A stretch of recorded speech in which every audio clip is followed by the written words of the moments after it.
Hello, everyone. Thank you for purchasing our first bead embroidery kit. This video is an overview, and detailed instructional videos will follow to guide you step by step. When creating the snowflake, you have 3 options for the type of accessory you can make. You can create a snowflake brooch, or a snowflake hair clip, or a snowflake pendant. You can use the metal ring, lobster clasp, and jump ring provided to hang the pendant wherever you like. Hang it in a place you prefer. You can also use the lobster clasp we included to attach it to your favorite necklace. Please be aware that this hand-mated necklace is not included in our materials kit.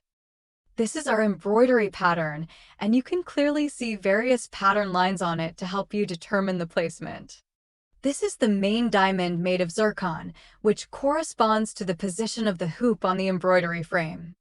And these navette rheinstones here correspond to this position. Each of the other positioning points serves a specific purpose, which we will explain in detail later.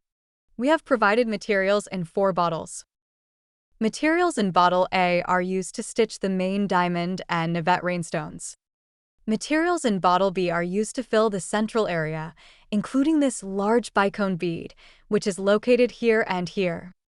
Materials in bottle C are used to stitch the outer areas and fill them with delica beads. After completing bottle C, we will cut the snowflake and seal the back.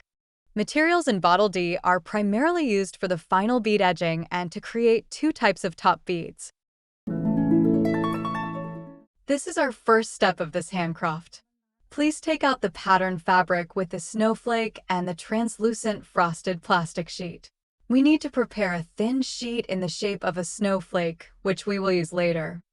Choose one corner of the plastic sheet to cover the pattern. It should just cover the extent of the snowflake.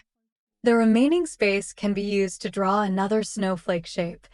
This allows us to create another design in this area. Take a pen, pencil, or ballpoint pen. Ideally, an oil-based marker would be best.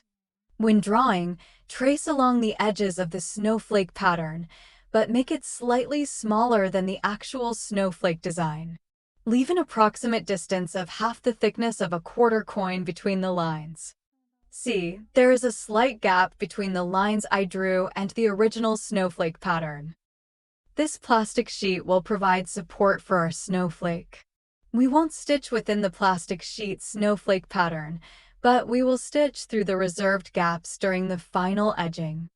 The petals of the snowflake will be in a delicate position, so be careful not to cut them off. If the gap is too large, the outer petals of the snowflake might be cut off. If the gap is too small, the needle and thread won't have enough space to pass through. So, a distance of half or the full thickness of a quarter coin is a suitable gap. If you accidentally cut off a few petals after making 2 attempts, it's still usable. The main focus is to keep the central part intact. And there you have it, it's completed. If you accidentally cut it incorrectly, you can draw it again in that area. There's enough space for it. Next, let's talk about how to fix the French bullion wire. It is recommended to choose a longer straight edge of snowflake pattern. Start from the middle position of the edge. Make sure it is right on pattern line when needle. First, insert the needle from the backside. Just stitch a couple of random stitches to tighten the thread. By this way, we will stay safe even if the knot comes loose. You can use either a long needle or a short needle for this step. Then, take out the wire and let it rest against the pattern line. Insert the needle from one side of the wire and then insert it from the other side. Both the exits and entrances of the needle should be at the same point on the pattern line. Hold the wire with your fingers while tightening the thread, allowing it to be caught on the wire. Leave a small gap and take another stitch. Just like before, the exits and entrances of the needle should be at the same position. Throughout the whole process, make sure to hold the bullion with your fingers. Repeat this and we will fix the wire on the felt cloth. I made a couple of extra stitches near the turning point to make sure it's firmly fixed. Hold one end of the wire with tweezers and pull it in the direction you need. At the straight sections, you can have slightly longer distances between each stitch. When we make a turn, hold one side of the wire with one hand and gently push the other side of the wire. The wire will bend. Make a couple of extra stitches at the turning points. Let's see how to make a turn again. Press one side with your finger and push the other side of the wire with another finger. For now, my thread is quite short, so I'm going to start knotting. First, stitch 2 times in the blank space inside the snowflake. As we're using fishing thread, it's easy to bounce back, so let's make a couple of extra stitches to firmly ensure the previous thread on the felt cloth. This takes another advantage.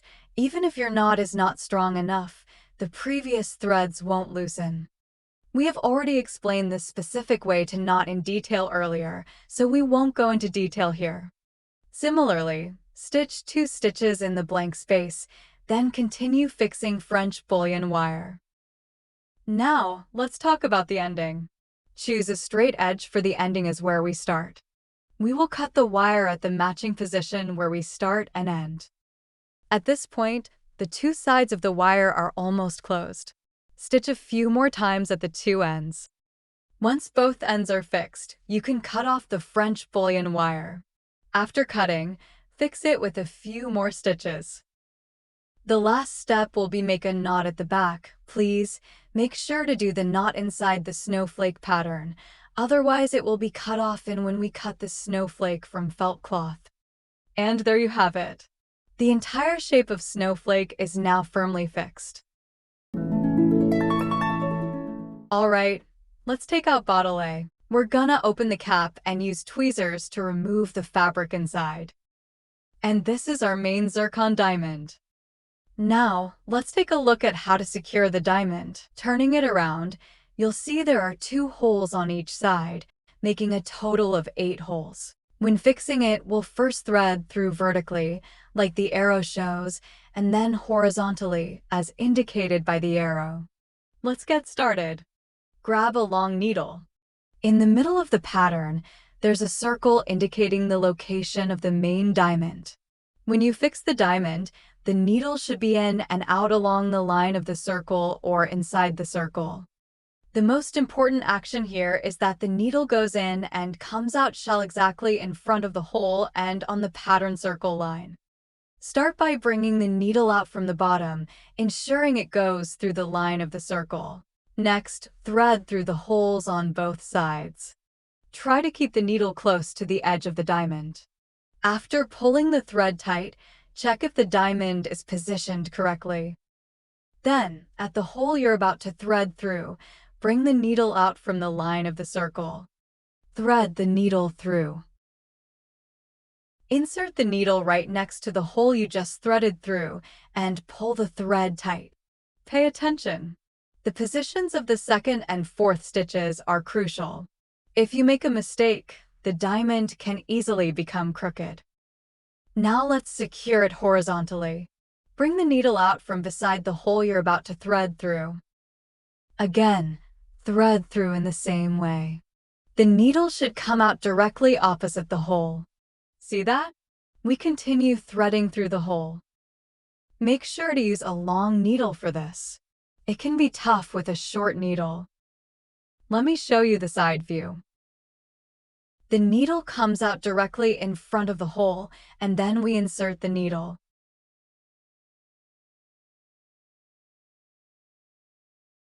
And there you have it, 1 round completed. Alright, let's do the 2nd times. The 2nd time is the same as the 1st round, starting with up and down and then left and right. The fixing times of rounds you fix them depends on what your final product is. If you're making it into a necklace pendant or a pendant for a bag, I recommend securing it at least 3 times to avoid the main diamond getting scratched off. If you're just using it as a brooch or a hairpin where there's less friction, then secure it twice. At the very least, it should be secured twice. If you want to fix it 4 times, the holes are too small for the needle to pass through when there are too many stitches. To summarize, when bringing the needle out and inserting it, try to stay inside or on the edge of the circle. Each time you bring the needle out, aim for the position of the upcoming hole. These are the basic points to remember. Once you grasp these points, you'll be able to secure the diamond effectively. The same principle applies to the navette rhinestones we'll be fixing later. Alright, we're done fixing the main diamond. Let's tie a knot at the back. Changing a new thread can prevent the thread from breaking and affecting other beads. So, the thread doesn't need to be too long. If it's too long, it can easily get tangled. It's better to have a shorter thread for easier handling. Now, let's take a look at the navette rhinestone. The navette rhinestone also has 2 holes on each side. Similar to the main diamond, when you fix it, we thread from one side's hole to the opposite side's hole. Lay the navette rhinestone on its side to get a clear view of the hole's exact position. We've also had pattern lines for the navette rhinestone. It's recommended to bring the needle out and insert it along these lines. The second stitch should be in the same position as the first stitch, with the distance between these 2 stitches being the same as the main diamond. You can also tilt the navette rhinestone like I did to check the hole's position before making the stitch.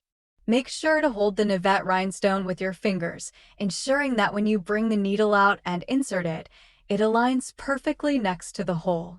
Only when it's properly aligned, make the stitch. The navette rhinestone is prone to becoming crooked during the fixing process. So, the positions of bringing the needle out and inserting it are crucial. If the navette rhinestone becomes crooked, it greatly affects the final appearance of our snowflake. Pay extra attention to this. It should be fixed at least twice. If you want, you can secure it 3 times. Once one piece is sewn, I'll embroider 2 stitches in the blank space, using the needle and thread to move to the starting position of the next navette rhinestone. This way, even if the thread for the second navette rhinestone breaks, it won't affect the first one too much. The positions of bringing the needle out and inserting it, they should align perfectly with the hole. If one side has already become crooked and you don't want to undo the stitch, then the other side should also be slightly adjusted. In other words, the positions of bringing the needle out and inserting it must be symmetric. After completing the second navette rhinestone, it's the same.